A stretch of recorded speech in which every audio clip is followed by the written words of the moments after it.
estaba, claro, la Yamila al lado mío y de pronto, ¡pum! Estaba. Ah, ¿es verdad? Desapareció. Es que me ¿En da serio? miedo porque- ¿Y tú no te paraste, no te levantaste? No, a Margot? mí no me da susto. En este tipo de situaciones tengo bastante autocontrol. Ya. Que Sí. fue ruidoso, súper ruidoso. Fue ruidoso. Sí, vamos a preguntar justamente por qué algunos son ruidosos, otros no. Estamos hablando de 5,6 grados en la escala de Richter y estamos ya en contacto con Cristian Farías, geólogo, que nos va a poder contestar las inquietudes que tenemos al respecto. Hola, Cristian. Hola, ¿cómo están allá? Aquí ¿Un susto? un poquito movidos, con reacciones distintas, algunos que arrancan, otros que se quedan. Nadie intentó salvar la tele, ¿sí? ¿Cómo? ¿Nadie intentó salvar la tele? Yo si estuviera en ¿No? mi casa, No, nadie. francamente lo hubiese agarrado, porque es una de las primeras Ya. cosas que uno va a firmar, la verdad. Pero bueno, Cristian, estábamos en modo jalea. Cuéntanos un poco si podemos esperar quizás alguna réplica, porque igual fue un sismo de magnitud importante. Sí, es bien interesante porque la verdad es que todas las personas que me han contado cómo se sintió lo cuentan como si fuera muy fuerte. Pero si uno ve la magnitud, 5,6, no suena tan fuerte. El asunto es que por la profundidad que tuvo este sismo, pareciera ser que fue uno de estos sismos que en realidad no se dan entre el contacto de las placas, sino que en la placa que pasa por abajo. Y eso se llaman intraplaca. La gracia de eso es que liberan la energía que la liberan en muy poco tiempo. Entonces como que los sismos se sienten con mucho ruido, cortos, súper intensos, y como que el sismógrafo interno que todo chileno tiene más o menos asociado, se confunde porque estamos súper acostumbrados a los sismos que se generan en la costa y no a estos. Entonces como que lo sentimos más fuerte. Y cuando alguien nos dice que tuvo magnitud 5,6, como que nos parece raro porque lo sentimos más fuerte que eso. Ahora, yo estoy en Temuco, ustedes están en Santiago. Mi pregunta es, ¿se sintió corto, intenso y con harto ruido o no? Tal cual. Tal cual. No sé si tan corto, porque Claro. yo lo sentí como en dos etapas, un poquito y después más fuerte. Ahora, si se supone que esto Ya. es de las interplacas y que libera la energía de una vez, ¿eso podría significar que vamos a tener menos réplicas, puede ser? En general, este tipo de sismos, a ver, siempre y cuando sea una intraplaca, porque hay que tener más datos y hay que obviamente chequear más cosas, pero siempre y cuando sea una intraplaca, esos sismos no suelen tener muchas réplicas. Por lo tanto, como que uno esperaría que sea el susto de ahora y no mucho más. De hecho, si ya hubiese habido una réplica, seguramente ya la habrían sentido. Porque las réplicas suelen aparecer rápidamente después de los sismos comunes y corrientes, pero entiendo que no han sentido nada raro, entonces quizás en efecto fue esto de intraplaca que no pasa mucho más, salvo el susto, porque el susto es más o menos complicado. Cristian, y en ese sentido, ¿cómo estás? Buenas tardes. A ver, vamos derribando mitologías para los que somos buenos los chilenos, y yo también me sumo. Ola de calor. Tenemos una ola de calor que está como entrando el otoño, que no es tan habitual. Uno dice, bueno, crisis climática, pero bueno, uno es bueno para asociar. Oye, quizás el sismo tiene que ver también con este fenómeno climatológico que avisa de repente. O lo que pasó en Ecuador. ¿Uno puede ir como mezclando temas o nada que ver? No, nada que ver. De hecho, hagamos algo. Echémosle la culpa a Chillán. Partamos echándole la culpa a la gente de Chillán. Al terremoto. El terremoto de 1939. El terremoto de 1939 fue uno de los terremotos más complicados de la historia de Chile. También fue también fue intraplaca, así que es bien difícil. Pero ante todo, votó todo Chillán y es una tragedia súper grande la de ese sismo. Entonces, cuando pasan tragedias grandes, como que para lidiar con el trauma siempre nos acordamos de qué pasó ese día. Claro. Y claro, Chillán, si han estado en verano en Chillán, es asqueroso. Muy caluroso, Chillán en verano. sí. Es terriblemente caluroso. Y por tanto, de ahí como que empieza a aparecer en esta mitología chilena la idea de que cada vez de que hay mucho calor va a temblar. Claro. Pero claro, después viene el terremoto del 60 que pasa en mayo, no pasa nada. Y vienen los sismos que también son grandes, pero que no pasan en verano. Entonces como que no sirve mucho. Por otro lado, lo de que ocurre un sismo en un lugar del mundo bien lejos y de inmediato nos pasa algo a nosotros, es porque de pronto estamos poniendo atención. No es que este sismo súper lejos nos gatille un sismo acá, eso no pasa. Pero sí lo que ocurre es que nos acordamos. De pronto decimos, oye, justo hubo un sismo, no sé, media hora antes en Pakistán. Obvio que tiene que pasar algo, tiene que haber algún tipo de conexión. Pero muchas veces lo hacemos porque estamos lidiando nosotros mismos con el susto que nos generó. Cristian. Pero en realidad no tenemos nada de eso. Ujú. ¿Cómo estás? Te habla Yamila. Mira, ¿sabes qué? Yo necesito también sacarte un mito de realidad de los chilenos, porque cuando yo llegué a este país me dijeron, empezó a temblar en un verano y me dijeron, es que es época de temblores. ¿Existe la época de temblores o es un mito? No, mito. Siempre tiembla todo el tiempo. Lo que pasa es que a veces le ponemos atención. Y claro, toca a veces que, no sé, hay ciertos momentos en que tiembla más, pero después nos acordamos de eso nomás. Pero no es mito. No hay nada del otro mundo. Oye, Cristian, recién estabas hablando sobre un poco este sismómetro interno que tenemos los chilenos y que a veces como que vemos el número y no lo creemos mucho, pero puede ser en parte porque a veces vemos las informaciones y te dicen, no, es que ese es tal número, pero en la escala de Mercalli. Y uno está acostumbrado más a la de Richter. Si nos puede explicar cuáles son las diferencias entre las dos escalas. Ya, mira, la mejor forma que tengo para explicarlo es un concierto. Si alguien fue a Lollapalooza en el fin de semana, me va a entender. En un concierto, el volumen que ponen los parlantes lo pone el equipo de sonido, la banda y toda la gente que está ahí. No hay más, pero obviamente no da lo mismo si yo estoy parado frente al escenario o estoy muy lejos del escenario. La experiencia que voy a tener no va a ser la misma en cuanto a lo que voy a escuchar. De la misma forma, un terremoto tiene un solo tamaño que lo dice la magnitud. Te va a decir cuán grande puede ser. Entonces, si el terremoto es de magnitud 5.6, es de magnitud 5.6. Punto final. Y es solamente un número. Pero luego, cómo tú lo vas a sentir en distintos lados y cuáles son los efectos que puede producir, es lo que se llama intensidad. Y eso lo podemos ver en la escala de Mercalli. Entonces hay intensidad 5, hubo intensidad 7, en este sismo hubo una intensidad 7 en Santiago, intensidad 5 en Valparaíso. Entonces como que empiezan a aparecer las distintas intensidades porque no da lo mismo en qué parte estés, tal como no da lo mismo en qué parte estás cuando estás en un concierto. Eso es un poquito la diferencia. Pero respecto a la escala de Richter, es una cuestión que ya la usamos para los sismos realmente chicos y medimos con los volcanes. En realidad usamos la escala de magnitud de momento hace harto rato en la vida. Pero si se quieren ir a la segura, así como sin complicarse la vida, digan terremoto de magnitud 5.6. Y listo, no hay mucho más que pensar. Y decimos el número que tenemos que decir y listo. Cristian, y también se informó que no había riesgo de tsunami. ¿Por qué en este caso se puede asegurar esto? Yo creo que son dos cosas. La primera es que, el sismo igual 5.6, bastante chico en comparación con los mega sismos que tenemos en Chile. Y entonces se genera más encima en una parte bastante profunda. Entonces no hay forma de que eso movilice el fondo marino. Y si no mueves el fondo marino, no puedes tener tsunami. Si llega a ser intraplaca, como es la idea que podría ser, menos va a generar un tsunami tampoco. No hay forma. Entonces, en definitiva, no tiene cómo mover el fondo marino y gracias a eso no tenemos un tsunami en ningún lado después de este sismo. Oye, hasta acá, disculpa, no hemos sabido de ninguna situación grave que haya producido este sismo, salvo un desprendimiento en el Cerro San Cristóbal. ¿Tú tienes alguna otra información? No, me sé la del Cerro San Cristóbal, aunque saben que igual es común eso. En general es algo que no le tomamos mucho el peso, pero varias veces cuando hay sismos hay derrumbes. Sí. A veces son más grandes, otras veces son más pequeños, pero hay derrumbes. Y claro, cuando pasan en el Cerro San Cristóbal, que no hay nadie cerca, da lo mismo. Pero a veces en otros lados del mundo esas cosas ocurren donde hay cerros que tienen casas abajo. Así que eso sí puede ser un problema. Pero afortunadamente con este sismo nos quedamos solamente en el susto y nada más. Oye, Cristian, solo preguntarte una cosita más, que yo llamé a mi mamá, que a mi mamá le da mucho susto los temblores, así que le mando un besito. Yo creo que estábamos todos preocupados de nuestros papás, no sé, estábamos viendo gente que no es del país, que ha llegado a vivir acá y también se preocupan muchísimo por los temblores, porque no están habituados.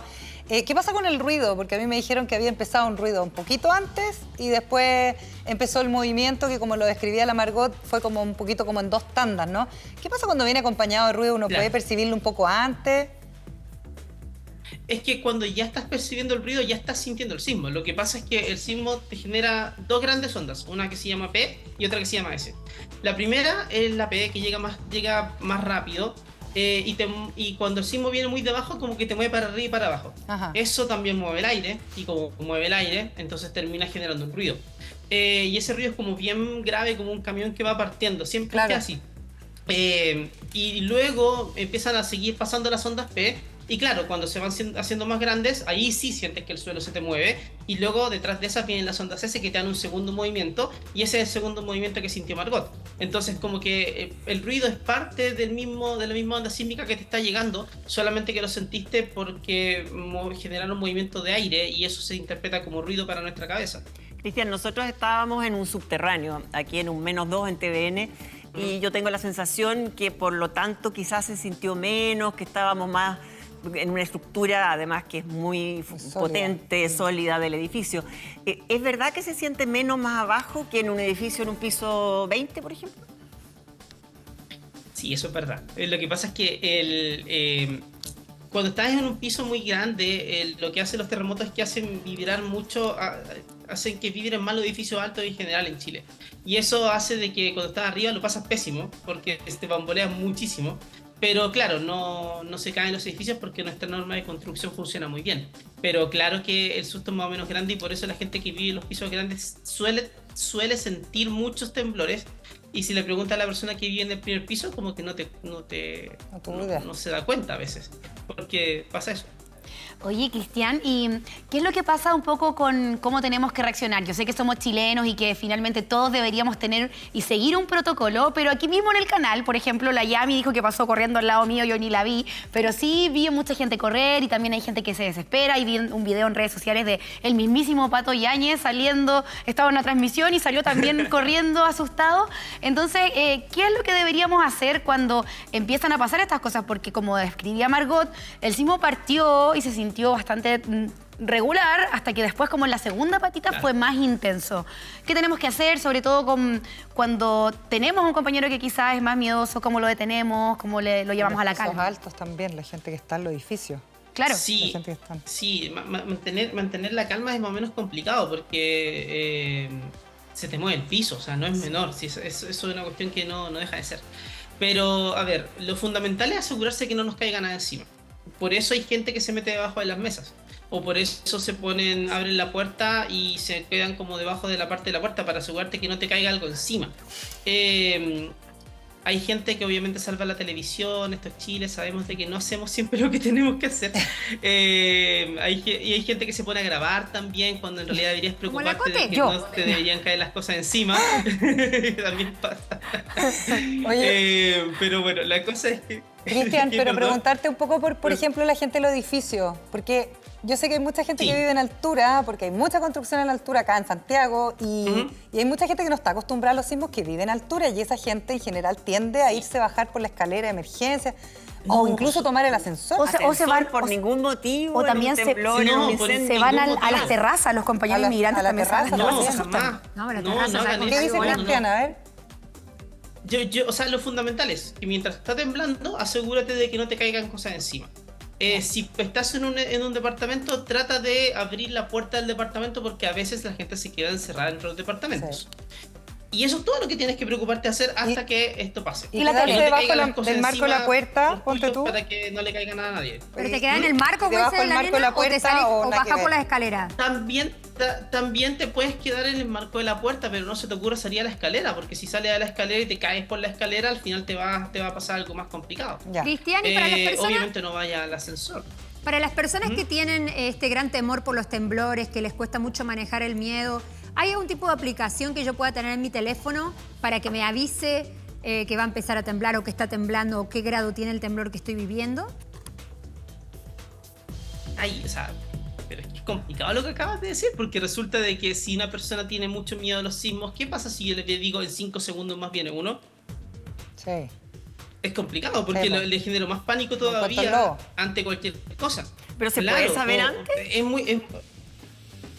O sea, podemos anticipar los movimientos, porque lo que ocurre es que como se generan en un punto, se pueden detectar rápidamente las primeras ondas del sismo y con eso le mandas un aviso a todo el mundo de que va a sentir un sismo. El aviso viaja más rápido de lo que viajan las ondas. Pero son solo entonces segundos, alcanzas a recibir alerta en tu teléfono. A lo mejor te alcanzas a salir corriendo.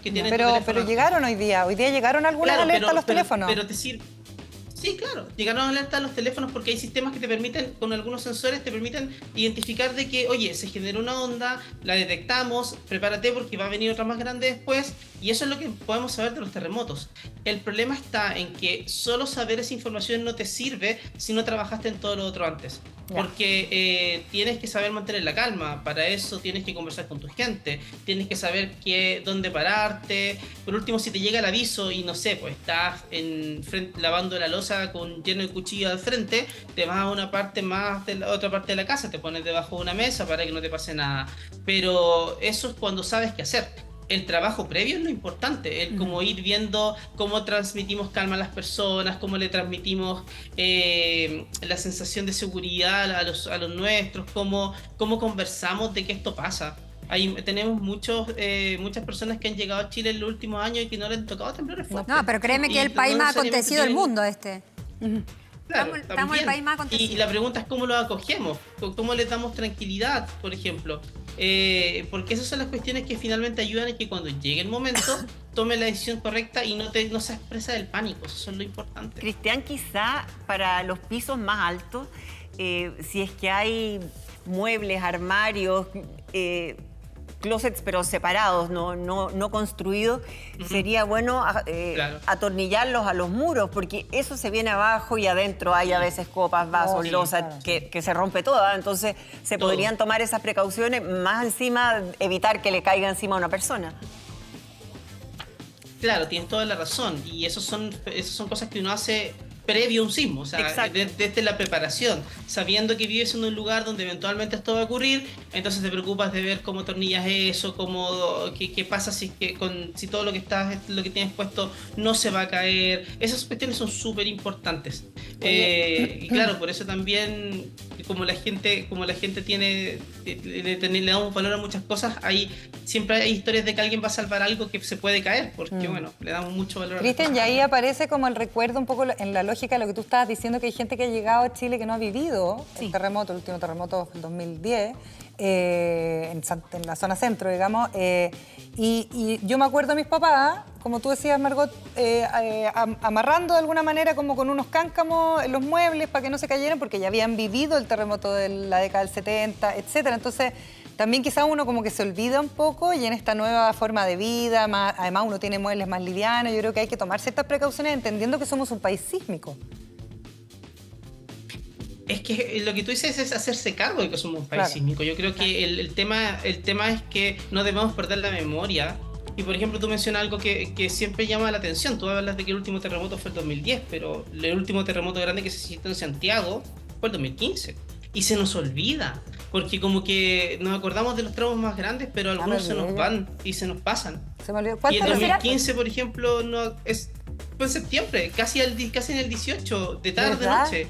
Tienes Y fue bien razón. grande también. Tienes razón. Pero ¿será eso también porque quizás normalizamos los temblores tanto que Sí. solamente recordamos como hito los más grandes? Porque la verdad, francamente, yo tampoco me acuerdo ¿No te de acordáis eso. del 2010? Y era antes del 18, como para que no me acordara. Claro, no fue el 19. No fue el 19. Oye, claro. les cuento algo personal, una anécdota personal.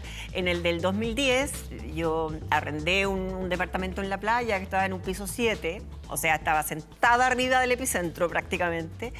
Y cuando llegué, porque iban a ir mis hijos con sus amigos, chicos adolescentes, y el departamento estaba lleno de cositas, de repisitas que se podían quebrar en la pasada de un adolescente un poco más torpe. Así que saqué todas las cosas, las guardé en un cajón, el televisor lo ubiqué de manera tal, todo impecable.